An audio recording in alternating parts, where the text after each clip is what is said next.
नमो भगवते वासुदेवाय। आपका स्वागत है आपके अपने चैनल वास्तु गुरु में। आज का एपिसोड बहुत ही महत्वपूर्ण है। आज के एपिसोड में मैं मार्गशीर्ष मास के कृष्ण पक्ष को पड़ने वाली उत्पन्ना एकादशी के बारे में विस्तार से बताने जा रहा हूँ। इस एपिसोड को अंत तक जरूर सुनिएगा, क्योंकि एकादशी देवी का प्रादुर्भाव मार्गशीर्ष मास के कृष्ण पक्ष में हुआ है, अर्थात एकादशी व्रत का आरंभ ही मार्गशीर्ष मास के कृष्ण पक्ष की एकादशी से हुआ है। आज के एपिसोड में मैं उत्पत्ति की कथा और महिमा का वर्णन करने जा रहा हूँ।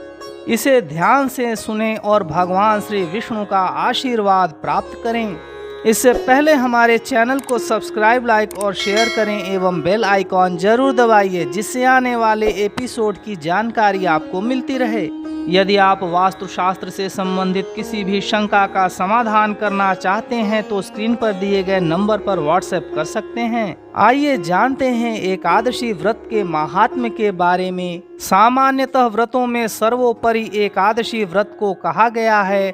जैसे नदियों में गंगा, प्रकाशक तत्वों में सूर्य, देवताओं में भगवान विष्णु की प्रधानता है, वैसे ही व्रतों में एकादशी व्रत की प्रधानता है। एकादशी व्रत के करने से सभी रोग दोष शांत होकर लंबी आयु, सुख, शांति और समृद्धि की प्राप्ति तो होती ही है, साथ ही मनुष्य जीवन का मुख्य उद्देश्य भगवत प्राप्ति भी होती है। एकादश्याम न भुंजित पक्षयोरुभयोरपि। वर्ष में 24 एकादशी होती है। यदि पुरुषोत्तम मास या अधिक मास हो तो एकादशी की संख्या 26 हो जाती है। आज के एपिसोड में मैं उत्पन्ना एकादशी व्रत के बारे में विस्तार से बताने जा रहा हूँ। इसे ध्यान से सुनें और भगवान विष्णु का आशीर्वाद प्राप्त करें। यह पूरी बातें मैं ठीक वैसे ही बताने जा रहा हूँ जैसा कि पद्म पुराण में वर्णन किया गया है। युधिष्ठिर ने पूछा, भगवान, पुण्यमयी एकादशी तिथि कैसे उत्पन्न हुई? इस संसार में क्यों पवित्र मानी गई तथा देवताओं को कैसे प्रिय हुई? श्री भगवान बोले, कुंती नंदन, प्राचीन समय की बात है।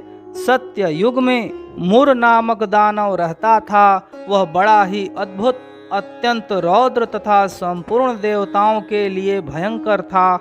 उस काल रूपधारी दुरात्मा महासुर ने इंद्र को भी जीत लिया था। संपूर्ण देवता उससे परास्त होकर स्वर्ग से निकाले जा चुके थे और शंकित तथा भयभीत होकर पृथ्वी पर विचरा करते थे।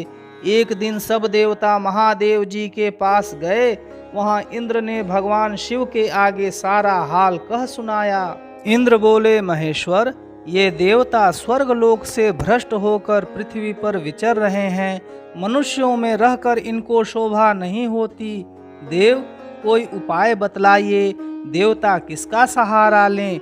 महादेव जी ने कहा, देवराज, जहाँ सबको शरण देने वाले, सबकी रक्षा में तत्पर रहने वाले जगत के स्वामी भगवान गरुण ध्वज विराजमान हैं, वहां जाओ, वे तुम लोगों की रक्षा करेंगे। भगवान श्री कृष्ण कहते हैं, युधिष्ठिर, महादेव जी की बात सुनकर परम बुद्धिमान देवराज इंद्र संपूर्ण देवताओं के साथ वहां गए।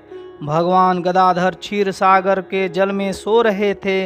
उनका दर्शन करके इंद्र ने हाथ जोड़कर स्तुति आरंभ की। इंद्र बोले, देव देवेश्वर, आपको नमस्कार है। देवता और दानव दोनों ही आपकी वंदना करते हैं। पुंडरीकाक्ष, आप दैत्यों के शत्रु हैं। मधुसूदन, हम लोगों की रक्षा कीजिए। जगन्नाथ, संपूर्ण देवता मुर नामक दानव से भयभीत होकर आपकी शरण में आए हैं। भक्त वत्सल, हमें बचाइए। देव देवेश्वर, हमें बचाइए। जनार्दन, हमारी रक्षा कीजिए, रक्षा कीजिए। दानवों का विनाश करने वाले कमल नयन, हमारी रक्षा कीजिए।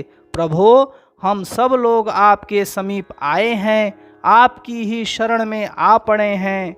भगवान, शरण में आए हुए देवताओं की सहायता कीजिए।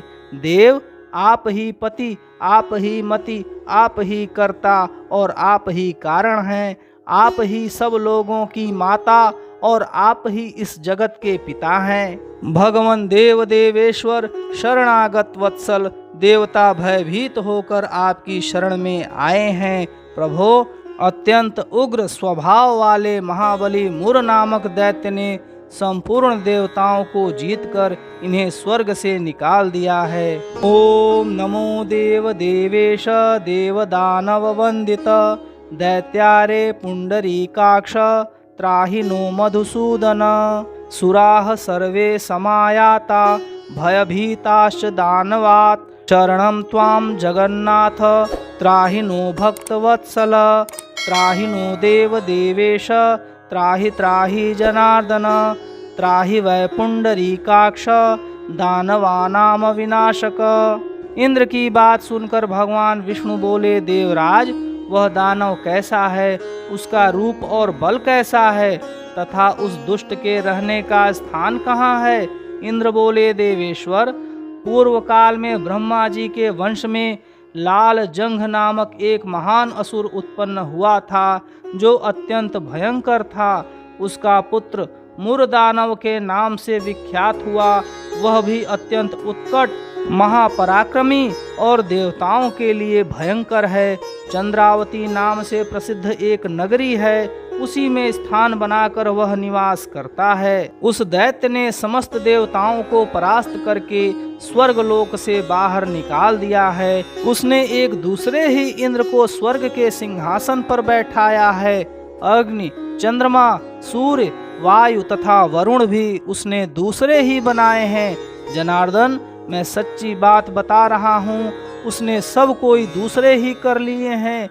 देवताओं को तो उसने प्रत्येक स्थान से वंचित कर दिया है। त्वत्समीपं गताः सर्वे त्वामेव शरणं प्रभो।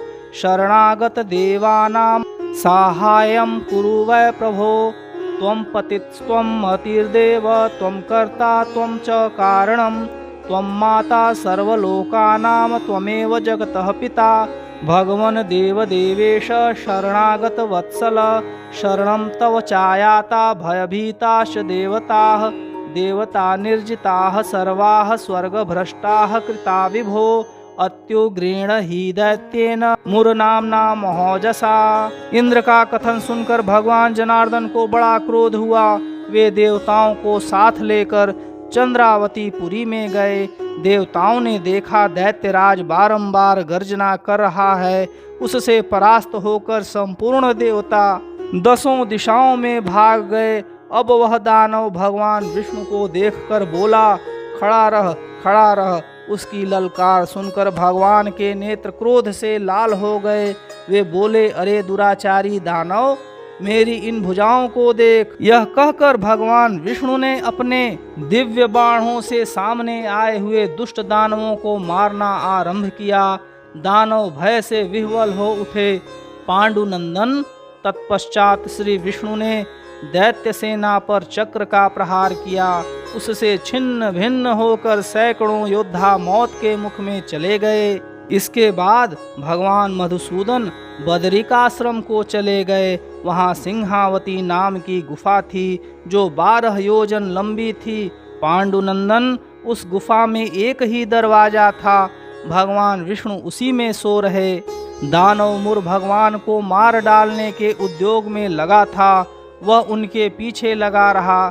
वहां पहुंचकर उसने भी उसी गुहा में प्रवेश किया। वहां भगवान को सोते देख उसे बड़ा हर्ष हुआ। उसने सोचा, यह दानवों को भय देने वाला देवता है, अतः निसंदेह इसे मार डालूंगा। युधिष्ठिर, दानव के इस प्रकार विचार करते ही भगवान विष्णु के शरीर से एक कन्या प्रकट हुई जो बड़ी ही रूपवती, सौभाग्यशालिनी तथा दिव्य अस्त्र शस्त्रों से युक्त थी। वह भगवान के तेज के अंश से उत्पन्न हुई थी। उसका बल और पराक्रम महान था। युधिष्ठिर, दानव राज मुर ने उस कन्या को देखा। कन्या ने युद्ध का विचार करके दानव के साथ युद्ध के लिए याचना की। युद्ध छिड़ गया। कन्या सब प्रकार की युद्ध कला में निपुण थी। वह मुर नामक महान असुर उसके हुंकार मात्र से राख का ढेर हो गया। दानव के मारे जाने पर भगवान जाग उठे। उन्होंने दानव को धरती पर पड़ा देख पूछा, मेरा यह शत्रु अत्यंत उग्र और भयंकर था, किसने इसका वध किया? कन्या बोली, स्वामिन, आपके ही प्रसाद से मैंने इस महादैत्य का वध किया है। श्री भगवान ने कहा, कल्याणी, तुम्हारे इस कर्म से तीनों लोकों के मुनि और देवता आनंदित हुए हैं, अतः तुम्हारे मन में जैसी रुचि हो उसके अनुसार मुझसे कोई वर मांगो। देव दुर्लभ होने पर भी वह वर मैं तुम्हें दूंगा, इसमें तनिक भी संदेह नहीं है। वह कन्या साक्षात एकादशी ही थी। उसने कहा, प्रभो, यदि आप प्रसन्न हैं तो मैं आपकी कृपा से सब तीर्थों में प्रधान, समस्त विघ्नों का नाश करने वाली तथा सब प्रकार की सिद्धि देने वाली देवी हूँ। जनार्दन, जो लोग आप में भक्ति रखते हुए मेरे दिन को उपवास करेंगे उन्हें सब प्रकार की सिद्धि प्राप्त हो। माधव, जो लोग उपवास, नक्त अथवा एक भुक्त करके मेरे व्रत का पालन करें उन्हें आप धन, धर्म और मोक्ष प्रदान कीजिए। श्री विष्णु बोले, कल्याणी, तुम जो कुछ कहती हो वह सब पूर्ण होगा। भगवान श्री कृष्ण कहते हैं, युधिष्ठिर, ऐसा वर पाकर महाव्रता एकादशी बहुत प्रसन्न हुई। दोनों पक्षों की एकादशी समान रूप से कल्याण करने वाली है। इसमें शुक्ल और कृष्ण पक्ष का भेद नहीं करना चाहिए। यदि उदय काल में थोड़ी सी एकादशी, मध्य में पूरी द्वादशी और अंत में किंचित त्रयोदशी हो तो वह त्रिस्पृशा एकादशी कहलाती है। वह भगवान को बहुत ही प्रिय है। यदि एक त्रिस्पृशा एकादशी को उपवास कर लिया जाए तो 1 सहस्त्र एकादशी व्रतों का फल प्राप्त होता है तथा इसी प्रकार द्वादशी में पारण करने पर सहस्त्र गुना फल माना गया है। अष्टमी, एकादशी, षष्ठी, तृतीया और चतुर्दशी ये यदि पूर्व तिथि से विद्ध हों तो उनमें व्रत नहीं करना चाहिए। परवर्तिनी तिथि से युक्त होने पर ही इनमें उपवास का विधान है।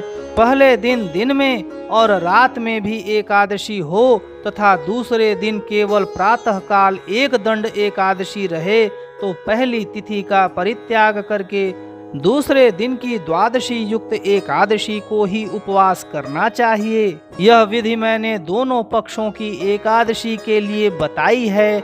जो मनुष्य एकादशी को उपवास करता है वह वैकुंठ धाम में, जहाँ साक्षात भगवान गरुड़ ध्वज विराजमान हैं, जाता है। जो मानव हर समय एकादशी के महात्म्य का पाठ करता है उसे सहस्त्र गोदानों के पुण्य का फल प्राप्त होता है। जो दिन या रात में भक्ति पूर्वक इस महात्म्य का श्रवण करते हैं वे निसंदेह ब्रह्म हत्या आदि पापों से मुक्त हो जाते हैं। एकादशी के समान पापनाशक व्रत दूसरा कोई नहीं है। आप परम सौभाग्यशाली हैं कि मार्गशीर्ष मास की उत्पन्ना एकादशी के व्रत के बारे में संपूर्ण जानकारी आपने ली। उत्पन्ना एकादशी के व्रत की संपूर्ण कथा आपने सुनी और भगवान विष्णु का आशीर्वाद प्राप्त किया। ऐसी ही जानकारी के लिए देखते रहिए आपका अपना चैनल वास्तु गुरु।